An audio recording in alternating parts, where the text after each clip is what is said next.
الرحیم الحمدللہ رب العالمین صلی اللہ علی سیدنا محمد و آلہ الطاہرین اللہم صلی علی محمد و آل محمد۔ اما بعد بحث گفتگو چل رہے تھے ہماری اس دو اجتماعی نقدین والاشکال کو دور کرنے کے لیے مختلف جوابات آ رہے تھے، ٹھیک ہے نا؟ تو ان میں سے دو تین جواب اب تک سامنے آیا ہے۔ ایک اخوند خراسانی کا نظریہ تھا، انہوں نے جواب دیا، کس طرح جواب دیا کہ انہوں نے حکم واقعی کو فعلیہ تعلیقی قرار دیا اور حکم ظاہری کو فعلیہ منجزہ قرار دیا، اس طرح ان کے طرف موافقت کیا۔ شیخ انصاری نے کیا کیا؟ انہوں نے کہا کہ حکم واقعی انشائی ہے جبکہ حکم ظاہری فعلیہ ہے، اس طرح کر کے ان کے درمیان موافقت کر دیا۔ اب اس کے بعد ایک اور تیسرا نظریہ تھی موافقت اور ہم آہنگی کرنے کے لیے حکم واقعی اور حکم ظاہری کے درمیان میں جو اجتماع ضدین جو پیدا ہو رہا ہے اجتماع مثلین، اس کو کیسے دور کیا جائے۔ اس کا تیسرا جواب ایک آ رہا ہے، وہ کیا ہے؟ تو یہ جواب کہاں ذکر ہوا ہے؟ نمبر ایک، خود شیخ اعظم انصاری نے مبحث برات کی ابتدا میں خود انہوں نے ذکر کیا ہے، یعنی گویا کہ شیخ اعظم کا یہ بھی ان کا نظریہ ہے کیونکہ انہوں نے مبحث برات کے شروع میں اس کا ذکر کر دیا ہے۔ اور اس کے علاوہ ایک اور بھی جو فقیہ ہے سید محمد الاسفہانی، جس کا معروف لقب ہے محقق فشارقی، تو انہوں نے بھی اس نظریے کی طرف اشارہ کیا ہے، ٹھیک ہے؟ اور وہ نظریہ کیا ہے؟ حکم ظاہر و حکم واقعی کے درمیان سازگار بنانے کے لیے انہوں نے کہا، کیا کہا؟ یہ کہا ہے کہ دیکھو حکم ظاہری اگر حکم واقعی دونوں اگر مرتبہ واحدہ میں جمع ہو جائے ایک ہی مرتبے میں تو پھر نتیجہ میں کیا لازم آتا ہے؟ جمع بین الضدین لازم آتا ہے، اجتماع المثلین وغیرہ لازم آ جاتا ہے۔ لیکن جب مرتبہ فرق ہو مرتبے میں، اس صورت میں پھر جمع ہونے میں کوئی اشکال نہیں۔ اور یہاں پر مرتبے میں فرق آ رہا ہے، کیسے؟ دو مرتبہ پیچھے ہے، حکم ظاہر و حکم واقعی کے درمیان میں دو مرتبے کا فرق ہے۔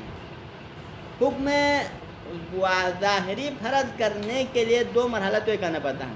نمبر ایک، ہمیں حکم ظاہری واقعی کے وجود کو فرض کرنا پڑے گا کہ کوئی حکم واقعی ہے، کوئی حکم واقعی موجود ہونا یہ آپ کو فرض کرنا پڑے گا، ٹھیک؟ اس کے بعد پھر دوسرے مرحلے میں آپ کو فرض کرنا پڑے گا کہ اس حکم واقعی میں ہمیں شک ہو جائے، یعنی حکم واقعی کے بارے میں علم نہ ہو، یعنی حکم ظاہری کا جال کب آتا ہے؟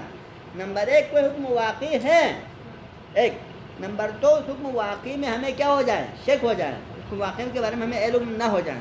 تو ان دو مرحلہ طے کرنے کے بعد پھر حکم ظاہری جال ہوتا ہے۔ تو فرق کیا ہوا؟ دو مرحلے کا فرق آ گیا، حکم واقعی حکم ظاہری کے درمیان میں کیا ہوا؟ دو مرتبے کا فرق آ گیا، رتبتین میں فرق ہے۔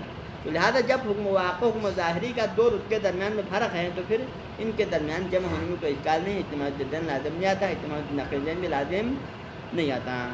حاضر، یہ ان کا نظریہ ہے۔ تو مصنف فرماتے ہیں کہ یہ نظریہ بھی درست نہیں ہے۔ نظریہ کیسے درست نہیں ہے؟ کہ یہ فرق آپ کو جو ظاہرت دینے میں لگتا ہے، آپ اگر حکم ظاہری کی بات کریں تو حکم ظاہری حکم واقعی کے ہر مرحلے میں نہیں ہوتا ہے۔ حکم ظاہری حکم واقعی کے ساتھ ہر مرحلے میں تو شریک نہیں ہے، لیکن اگر ہم حکم واقعی کی طرف دیکھیں تو حکم واقعی جب موجود ہے، جب واقعی موجود ہے تو اس طرح نے پھر حکم ظاہری کے تمام مراحل میں موجود ہیں۔ یعنی جب آپ حکم واقعی کے وجود میں فرض کر رہے تھے کہ وجود، تبھی حکم واقعی موجود ہے۔ جب آپ حکم واقعی کے وجود میں شک کر رہتے ہیں، یعنی آپ کو حکم واقعی کے بارے میں پتہ نہیں چلا حکم واقعی وجود ہے یا حرمت ہے یا اباحہ ہے، کیا نہیں ہے، کچھ نہیں۔ جب آپ حکم واقعی کے بارے میں شک کر رہے تھے کہ وہ کیا ہے حکم واقعی، آیا وجود والا ہے حرمت والا ہے، تب بھی حکم واقعی جو ہے نہیں ہے۔ حکم واقعی موجود ہے، اس کے وجود آپ فرض کریں، اس کے بارے میں شک کریں یا حکم ظاہری جعل کریں۔ جب آپ حکم ظاہری کو جعل کر رہے ہیں تب بھی حکم واقعی موجود ہے یا نہیں ہے؟ یعنی آپ کے علم نہ ہونے سے حکم واقعی منتفی تو نہیں ہوا نا۔ حکم واقعی ہر مرحلے میں حکم ظاہری کے ساتھ موجود ہے، اگرچہ حکم ظاہری حکم واقعی کے ساتھ تمام مرحلے میں شریک نہیں ہے، لیکن اس کے مقابلے میں دوسری طرف حکم واقعی کیا ہے؟ حکم ظاہری کے ساتھ تمام مراحل میں موجود ہیں، یعنی کبھی بھی حکم واقعی حکم ظاہری کے ساتھ الگ نہیں ہوا ہے، وہ اس کے ساتھ ہمیشہ موجود ہے۔ جب حکم واقعی حکم ظاہری کے تمام مراحل میں اس کے ساتھ موجود ہیں، تمام مرتبے میں شریک ہے، تو پھر آپ اس مرتبے کو الگ کر کے فرق نہیں کر سکتے ہیں، ٹھیک ہے؟ اب یہاں عبارت تدبیر کرتے ہیں، کما لا یصح، جس طرح یہ صحیح نہیں ہے، صحیح نہیں ہے نہیں، کما لا یصح للتوفیق بین الحکمین، آپ یہاں پر ایک لفظ کا پکڑیں، کما یصح للتوفیق بین الحکمین و رفع اجتماع الضدین و نقیضین، یعنی کہ ہم دو حکمین کے درمیان میں توفیق کریں اور کیا کریں، اس کے ذریعے سے حکم ظاہر و واقع کے درمیان تنافی و تضاد والے مسئلے کو دور کرنا۔ اس کے لیے یہ تعویل کرنا درست نہیں ہے، اس طرح کی تعویل بھی درست نہیں ہے۔ کون سا تعویل؟ کہ بِأَنَّ الْحُكْمَيْنِ لَيْسَ فِي مَرْتَبَةٍ وَاحِدَةٍ، کہ یہ دونوں حکم کون سا دو حکم؟ حکم واقعی اور حکم ظاہری۔ حکم واقعی اور حکم ظاہری دونوں ایک ہی مرتبے کا نہیں ہے، یعنی کہنا یہ چاہتے ہیں کہ بِأَنَّ الْحُكْمُ الْوَاقِعِ وَالْحُكْمُ الظَّاهِرِ لَيْسَ فِي مَرْتَبَةٍ وَاحِدَةٍ حَتَّى يَسْتَلْزِمَ مِنْهُ اجتماع الضدين أو النقيضين أو اجتماع المثلين، فإن اجتماع الضدين أو النقيضين أو المثلين يستلزم متى؟ إذا كان حكمين في مرحلة واحدة، أما لو اختلفا في مرتبة فلا يستلزم هناك اجتماع الضدين أو المثلين أو النقيضين۔ یہ کہہ رہا ہے، ٹھیک ہے جی، لیس فی مرتبۃ واحدہ، یعنی حکم ظاہری اور حکم واقعی دونوں ایک مرتبے کا نہیں ہے تاکہ اس سے اجتماع ضدین لازم آ جائے یا اجتماع مثلین لازم آ جائیں، بل فی مرتبتین، بلکہ کیا حکم ظاہری حکم واقعی سے دو مرحلہ پیچھے ہیں۔ حکم ظاہری حکم واقعی سے کیا ہے، دو مرحلہ بعد میں ہوتا ہے۔ مرحلتین کے حوالے سے فرق ہے۔ مرحلت کے وہ دو مرحلتین کون سے ہیں؟ نمبر ایک مرحلۃ الوجود فرض وجود الحکم الواقعی، نمبر دو فرض شک فی حکم الواقعی، ثم يجعل الحكم الظاهري بعد هذه المرحلتين، ٹھیک ہے جی۔ ضرورت تأخر الحکم الظاہری عن الواقعی بمرحلتين، کیونکہ بدیہی بات ہے کہ حکم ظاہری مؤخر ہوتا ہے حکم واقعی سے کتنے مرحلے تک؟ دو مرحلے کے حد تک مؤخر ہوتا ہے، یعنی کہ دو مرحلہ طے کرنے کے بعد حکم ظاہری کے جعل آ جاتا ہے، اس سے پہلے حکم ظاہری جعل نہیں ہے، تو لہٰذا حکم ظاہری حکم واقعی سے دو مرحلے میں پیچھے ہیں۔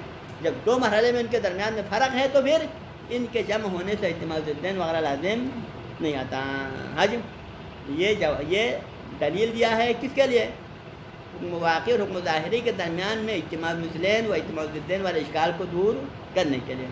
لیکن مصنف کیا فرماتے ہیں؟ وَذَلِكَ لَا يَكَادُ يُجْدِي، لیکن آپ کا یہ جو تعویل ہے، جو آپ کا یہ جو جواب ہے، لا یکاد یجدی نہیں، لا یفید، یجدی کا معنی ہوتا ہے یفید، لا یکاد یجدی کا نہیں، لا یمکن ان یفید، یعنی ممکن نہیں ہے کہ آپ کا یہ تعویل فائدہ دے دیں۔ ان یفید لاجل ماذا؟ لاجل توافق بین الحکمین، ان دو حکمین کے درمیان توافق کرنے کے لیے آپ کا یہ تعویل فائدہ مند نہیں ہے۔ حاجی کیوں فائدہ مند نہیں ہے؟ کیوں فائدہ مند نہیں؟ وجہ کیا ہے؟ یہ فَإِنَّ الظَّاهِرِ وَإِن لَمْ يَكُنْ فِي تَمَامِ مَرَاتِبِ الْوَاقِعِ، یہ بات تو ہم آپ کی بات تسلیم کرتے ہیں، حکم ظاہری حکم واقعی کے تمام مراحل میں اس کا شریک نہیں ہوتا ہے، ٹھیک ہے؟ کیونکہ حکم ظاہری کب فرض کیا جاتا ہے؟ جب حکم واقعی کے بارے میں آپ شک کرنے لگتا ہے تو پھر جا کے حکم ظاہری جعل ہوتا ہے، تو پہلے حکم ظاہری جعل نہیں ہے، تو لہذا نہ حکم الواقعی لا وَإِن لَمْ يَكُنْ فِي تَمَامِ مَرَاتِبِ الْوَاقِعِ، حکم ظاہری حکم واقعی کے تمام مراحل میں اس کے ساتھ شریک نہیں ہے، اس کے ساتھ جمع نہیں، ٹھیک، یہ بات تو درست ہے۔ لیکن اس کے دوسری طرف دیکھیں، آپ حکم واقعی کی طرف دیکھیں، إِلَّا أَنَّ حکم الواقعی يَكُونُ فِي مَرْتَبَةِ الْحُكْمِ الظَّاهِرِ فِي تَمَامِ الْمَرَاحِلِ، لیکن دوسری طرف آپ حکم واقعی کی طرف نظر کریں تو حکم واقعی کیا ہوتا ہے؟ وہ حکم ظاہری کے ساتھ ہی ہوتا ہے تمام مراحل میں، یعنی آپ حکم ظاہری کا جو بھی مرحلہ فرض کریں حکم واقعی اس کے ساتھ موجود ہے۔ آپ کو علم ہو نہ ہو الگ مسئلہ، لیکن واقعی موجود ہے نہیں ہے، لوح محفوظ میں کوئی حکم موجود ہے وہ ہر وقت ہے۔ جب حکم واقعی کے وجود کو فرض کرے یا اس کے وجود کے بارے میں شک کرنے لگے یا آپ اس کے حکم ظاہری کو اس کے مقابلے میں جعل کریں، تمام مراحل میں حکم واقعی وہ موجود ہے نہیں، تمام حکم ظاہری کے مراحل میں حکم واقعی اس کے ساتھ ہم پلہ موجود ہیں۔ جب اس کے ساتھ ہر مرتبے میں موجود ہے تو کیسے وہ پھر مرحلتین میں فرق تو نہیں ہوا نا؟ مرحلتین میں فرق یہ ہوتا ہے کہ ان دو مرحلے میں حکم واقعی حکم ظاہری کے ساتھ شریک نہ ہو، حکم واقعی حکم ظاہری کے ساتھ شریک نہ ہو، تب جا کے یہ دو مرحلے میں فرق آتا ہے۔ لیکن جب حکم واقعی حکم ظاہری کے ساتھ تمام مراحل میں شریک ہے تو پھر مرحلتین میں فرق نہیں آئے گا نا، یہ فرق آپ تصور نہیں کر سکتے ہیں۔ الا انه يكون في مرتبه ايضا، لیکن حکم ظاہری حکم واقعی حکم ظاہری کے ہر مرتبے میں اس کے ساتھ وہ بھی ايضا کا معنی یعنی جس طرح حکم ظاہری ہے وہاں پر حکم واقعی بھی اس کے ساتھ شریک ہیں، جب اس کے ساتھ ہے تو پھر مرتبے میں فرق نہیں ہوا۔ اب آپ کہہ سکتے ہیں کہ دونوں مرتبہ واحدہ میں ہیں، دو مرتبتین میں فرق نہیں آ گیا۔ ہاں جی وعلا تقدیر المنافات. تو جب مرحلتین میں فرق نہیں آیا تو پھر منافات ہوا نہیں ہوا. اگر مرحلتین میں فرق آ جاتے ہیں جس طرح آپ نے فرمایا کہ حکم واقع حکم ظاہری کے ساتھ بھی ان دو مرحلے میں شریک نہ ہوتے تو پھر اس میں تنافی لازم نہیں آتا. تو جب تنافی لازم نہ آتے تو تنافی نہ ہونے کی طرح میں پھر آپ کی بات درست ہو جاتا ہے کہ پھر وہاں پر توافق ہو جاتا ہے. لیکن جب حکم واقع حکم ظاہری کے ساتھ ان تمام مراحل میں موجود ہے تو پھر تنافی ہوا نہیں حکم واقع ظاہری میں. اور جب تنافی ہوا اور جب منافات پیدا ہو گیا تو پھر نتیجے میں پھر آپ کا یہ جواب مکمل بیکار ہو گیا. وعلا تقدیر المنافات. اور جب حکم واقع و ظاہری میں منافات ہو گیا, کہاں پر ہو گیا؟ تمام مراحل میں ہوا. حکم ظاہری کے تمام مراحل کے اندر حکم ظاہر واقع میں منافات ہو گیا. جب منافات ہو گیا تو کیا لازم آیا؟ لازم اجتماع المتنافین فی ھذا المرحلہ. جس مرحلے میں فرق کرے وہاں پر منافات ہے تو پھر اجتماع مثلین بھی ہے. جب منافات ہے تو وہاں پر اجتماع ضدین بھی ہے. منافات ہے تو اجتماع ارادہ و کراہ بھی ہو سکتا ہے. ٹھیک ہے نا؟ فتعمل فیما ذکرنا من التحلیحات. آپ ہمارے جو جواب, جب یہ جواب بیکار ہوا, جب یہ جواب بیکار ہوا تو پھر مصنف کیا کرنا چاہتا ہے؟ پھر لہذا جب یہ جواب اور شیخ انصاری کا جواب دونوں قابل قبول نہیں ہیں تو پھر ہمیں کس میں ذکر کرنا چاہیں؟ فیما ذکرنا من التحقیق. ہم نے تحقیق کر کے جو جواب دیا تھا اس میں آپ نے غور کرنا ہے. ہاں جی. پھر توفیق میرا پھر توافق, ان کے درمیان توفیق کرنے کے لیے. یہاں توفیق خداوندی مراد نہیں بلکہ توفیق مراد ان دونوں کے درمیان سازگار کرنا. حکم واقعی اور حکم ظاہری کے درمیان میں جو تنافی پیدا ہوا تھا, اجتماع الضدین لازم آ رہا تھا, اجتماع المثلین لازم آ رہا تھا, یا اجتماع الارادہ و کراہہ لازم آ رہا تھا, ان دونوں کو سازگار کر کے برابر کرنے میں جو ہم نے تحقیق کے نتیجے میں جو جواب دیا ہے اسی جواب میں آپ غور کریں. منت توفیق ہمارا جو موافقت اور ہم آہنگی اور سازگاری پیدا کرنے کے لیے. ٹھیک ہے نا؟ فَإِنَّهُ دقیق. کیونکہ ہمارا جواب بہت ہی دقیق. کیا جواب تھا وہ آپ کے ذہن میں ہے؟ جواب یہ تھا کہ حکم ظاہری کے مرحلے میں بھی حکم واقعی فعلی ہے لیکن فعلیت منجزہ نہیں ہے بلکہ فعلیت معلقہ ہے. یعنی کہ اگر آپ کو حکم واقعی کا علم ہو جاتے تو کیا ہونا تھا؟ آپ کے پاس منجز ہونا تھا. لیکن ابھی ظاہری ہے تو منجز نہیں ہوا, لیکن حکم واقعی فعلی ہے نہیں, فعلی ہے. یعنی فعلیت منجزہ اور فعلیت معلقہ اس طرح کر کے آپ نے ہم کے درمیان میں سازگار کر دیا. یہ بہت دقیق مسئلہ ہے. دقیق بالتأمل حقیق. اور جب آپ تعامل کریں گے تو کیا ہوگا؟ حقیقت کے عین مطابق لگ جائے گا. حقیقت سے مراد ثابت شدہ ہو جائے گا. تعامل ہے کہ عین حقیقت کے مطابق آپ کو لگ جائے گا. ٹھیک ہے, ختم ہو گیا. اب یہ مسئلہ توافق والا مسئلہ ختم. اب آتا ہے تیسرے موضوع کی طرف, ثالث. وہاں ثالث سے مراد, کیونکہ یہاں پر کیا تھا ہمارے مسئلہ ابھی, ہاں جی, چند پوائنٹ میں تھا نا. ینبغی تقدیم امورین کہا تھا کہ قبل وہ اصل بحث میں داخل ہونے سے پہلے ہم نے چند امور کے بارے میں پہلے مقدمتاً بیان کرنا تھا نا. تو ان امور میں سے امر ثالث ہے. ٹھیک ہے, امر ثالث کیا ہے؟ امر ثالث یہ ہے کہ ایک دفعہ یہ ہوتا ہے کہ بعض اوقات ہمارے بعض امارات ایسے ہیں جن کی عدم حجت قطع ہے. ہمیں دلیل خارجی سے کنفرم دلیل قطعی سے ثابت ہے کہ وہ دلیل ظنی مقصود عدم ہے. اس کے عدم حجت پہ دلیل جو ہے کہ قیاس اور استحسان وغیرہ ہمارا تو ذنیہ ہے, لیکن ہمارے پاس دلیل قطعی کیا ہے؟ اس کے عدم حجت پر واضح ہے. بعض امارات ظنی ہیں, دلیل ظنی ہیں جن کی حجیت پر دلیل قطع ہے, جیسا کہ خبر واحد, خبر ثقہ وغیرہ ہیں جن کی حجیت پر کیا ہے؟ دلیل قطعی موجود ہے. اور دلیل قطعی موجود ہے تو ان کی حجت مقطوع ہے. ٹھیک ہے جی. اب ایک ایسا بھی راستہ آ جاتا ہے, بعض امارات ہیں جن کی حجت و عدم حجت میں ہمیشہ ہوتا ہے. کیا واقع شریعت نے اس کو حجت ہمارے اوپر قرار دیا ہے یا شارع نے ہمارے اوپر حجت قرار نہیں دیا؟ فرض کرے شہرت فتوائی کے ہم مثال لیتے ہیں, اس کے بارے میں ہمیں شک ہو جاتا ہے کہ آیا یہ حجت قرار دیا ہے شارع نے یا اس کی حجت کو جعل نہیں کیا ہے. تو اس میں قانون کیا ہونا چاہیے؟ تو مصنف فرماتے ہیں کہ قانون یہ ہونا چاہیے کہ وہ عدم الحجہ ہونا چاہیے. جب آپ کو مقام فعلیات میں, مقام جعل و تشریع میں ہمارے کی حجت کے جعل کرنے اور نہ کرنے میں شک ہے, یعنی کہ ایک دو مرحلہ ہے نا, ایک مرحلہ جعل, ایک مرحلہ فعلیات. شک ہمیں ہو جاتا ہے کس مرحلے میں؟ مرحلہ جعل میں, کہ وہ آیا مولا نے ہمارے کو جعل کیا, اس کی حجت کو یا نہیں کیا, اس میں شک ہے. اور جو ہے ہمیں شک ہو جاتا ہے نا تو شک ہونے کے بعد مقام فعلیت میں ہمیں اس کی حجت مقصور عدم ہے، یعنی کہ ہم اس کے اوپر کون سا اصل لاگو کریں گے؟ ہم اصل لاگو کریں گے کہ یہ حجت نہیں، یعنی کہ آپ کو مقام فعلیت میں اس کی عدم حجت پہ قطع ہو جاتا ہے۔ تو لہٰذا یہاں پر ایک شک ہے، ہمیں ایک قطع ہے، دو مرحلہ ہے، اس دو مرحلے میں سے ایک کے بارے میں تو ہمیں شک ہے، لیکن اس شک کے نتیجے میں دوسرے مرحلے میں ہمیں قطع حاصل ہو جاتا ہے۔ شک کس مرحلے میں ہے؟ مقام جعل میں، کہ آیا ہمارے کی حجت کو جعل کیا ہے نہیں کیا، اس میں شک ہے نا۔ لیکن جب یہ شک ہو جاتا ہے تو فوراً ہمیں یقین ہو جاتا ہے۔ کس چیز پہ یقین ہو جاتا ہے؟ عدم حجت کے اوپر۔ کس مرحلے میں؟ مقام فعلیت میں۔ مقام فعلیت میں عدم حجت کے بارے میں ہمیں قطع حاصل ہو جاتا ہے، اور عدم حجت کے آثار کو ہم نے وہاں پہ لاگو کرنا ہے، ٹھیک ہے۔ ثالثا ان الاصل فیما سمرات فی الامارات الظنیہ، ما کا اشارہ ہے امارات الظنیہ کی طرف، یعنی کہ اصل اولی کہاں پر؟ فیما، یعنی ان امارات الظنیہ کے اندر کہ لا یعلم اعتبارہ، جس کے معتبر ہونے کا ہمیں علم نہیں ہے۔ علم نہیں کا مطلب کیا ہے؟ یعنی شک ہے۔ فیما لا یعلم اعتبارہ، یعنی کہ ہمیں اس کے معتبر ہونے کے لیے کیا ہونا چاہیے؟ مقام فعلیت میں معتبر ہونے کے لیے اس کے اعتبار پر قطع ہونا چاہیے، ہمیں علم اور قطع ہونا چاہیے کہ شریعت نے اس کو حجت قرار دیا ہے۔ لیکن جب آپ کو علم نہیں ہے تو پھر کیا ہوگا؟ پھر یا تو آپ کو ظن ہوگا یا تو آپ کو شک ہوگا۔ لیکن یہاں پر ظن بھی کس کے حکم میں ہے؟ شک کے حکم میں، یعنی ظن اور شک میں کیوں فرق؟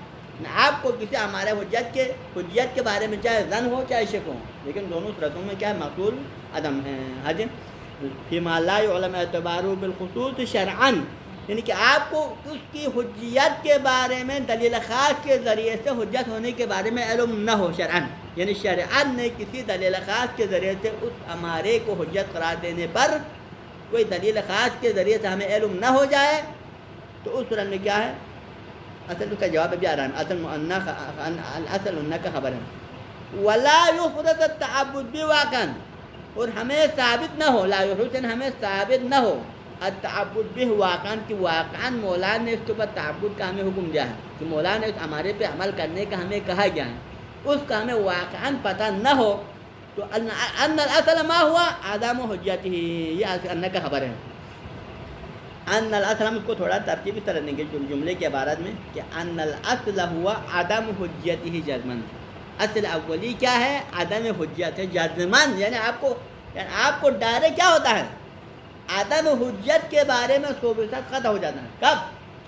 جب مقام جعل و تشریح میں مولا نے ہمارے کو جعل کیا یا نہیں کیا، یوں ہی یہ شک ہو جائے گا تو پھر فوراً مقام عمل میں آپ کیا کریں گے؟ آپ کو 100% اس کی عدم حجت کے بارے میں یقین ہو جائے گا کہ یہ پھر مولا نے طرح سے حجت قرار نہیں دیا ہے۔ یہ کہاں پر؟ ما لا یعلم اعتبارہ بالخصوص شرعاً، ان امارات شریعہ کے اندر اور امارات دنیا کے اندر کہ شریعت نے دلیل خاص کے ذریعے سے آیا اس کو حجت قرار دیا ہے یا نہیں، جو اس میں ہمیں شک ہونے کی صورت میں۔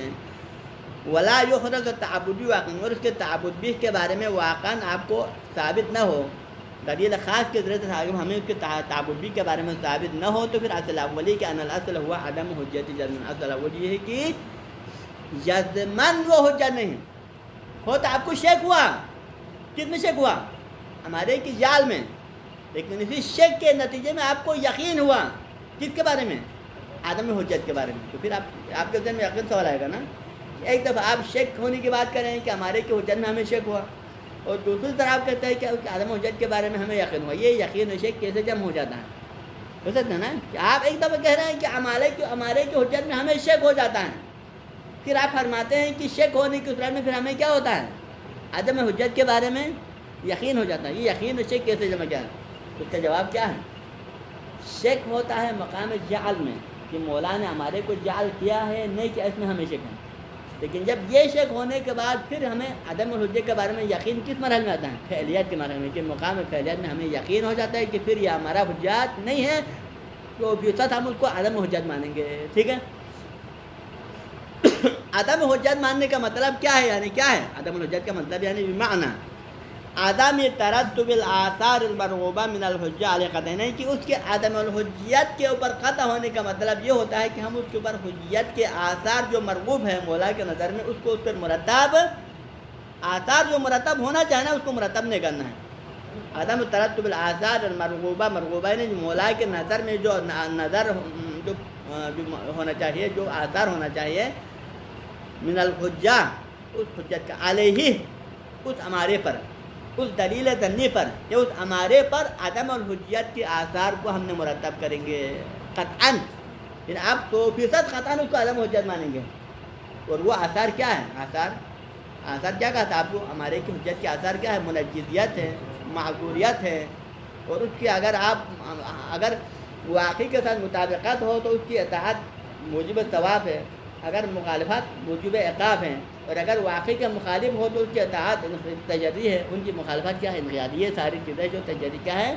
حجیت کے آثار ہیں۔ اب جس ہمارے کی حجت کے بارے میں ہمیں دلیل نہ ملے اس کے اوپر ہم عدم حجت کے آثار کو لاگو کریں گے، حجت کے آثار کو لاگو نہیں کرنا ہے۔ حجم فَإِنَّهُ لَا فَإِنَّهَا کے ضمیر کہاں جاتا ہے؟ فَإِنَّ آثار الحجیہ، کیونکہ حجیت کے آثار لا تکاد تترتب، اس کا مترتب ہونا ممکن نہیں ہوتا، یعنی کہ کسی بھی چیز پر، کسی بھی امارہ ظنیہ پر حجیت کے آثار کا مرتب کرنا ممکن نہیں ہوتا، الا کب ہو سکتا ہے؟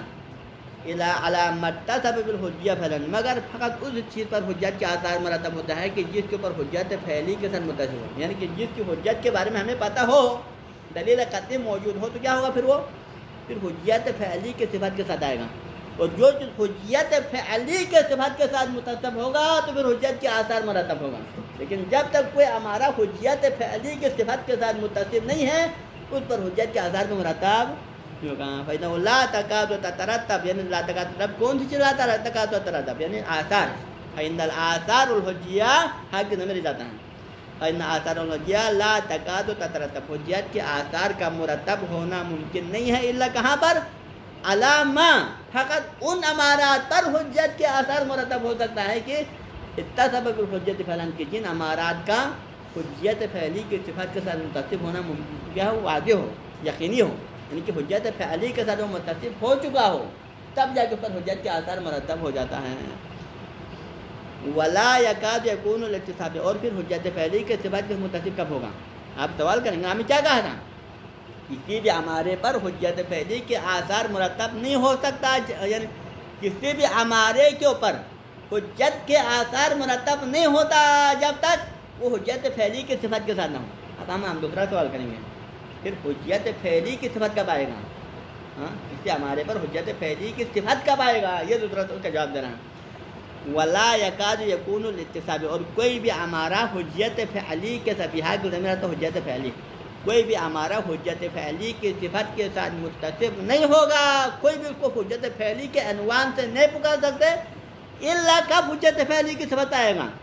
اذا احرز التعبد بھی، جب شریعت کی طرف سے تعبد بھی ثابت ہو مقام جعل و تشریع میں، جب مقام جعل و تشریع میں ہمیں دلیل سے ثابت ہو جائے کہ فلان ہمارے کے تعبد بھی مولانا جعل کیا ہے، مولانا مقام جعل و انشاء میں فلان خبر واحد یا خبر ثقہ ہے، اس کی حجیت کو جعل کیا ہے، تو اس کی تعبد بھی احراز ہو، ثابت شدہ ہو، تو پھر وہ حجت فعلی کی صفت آئے گا، ٹھیک ہے۔ وَجَعْلُهُ طَرِيقًا مُتَّبَعًا، اور ہمیں یہ بات پہلے سے ثابت شدہ ہو مقام جعل میں کہ شارع نے ہمارے لیے اس کو طریق قرار دیا ہے کہ جس طریق کی اتباع کی جائے، یعنی شارع نے فلان ہمارے کو مثلا خبر ثقہ کو یا خبر عادل کو ہمیں طریق قرار دیا ہے کہ جس طریق کی ہم کیا کریں؟ اتباع کریں۔ اگر یہ قرار دینا ثابت شدہ ہو، کنفرم ہو، پھر جا کے وہ طریق کیا بنے گا؟ حجت فعلی کی صفت کے ساتھ متصف ہو جائے گا، پھر وہ ہمارا حجت فعلی کی صفت کے اوپر آ جائے گا۔ حاجم بس کرے، یہاں ٹائم آ گیا، ٹھیک ہے۔ وصلی اللہ علی سیدنا محمد و اہل بیتہ الطیبین الطاہرین۔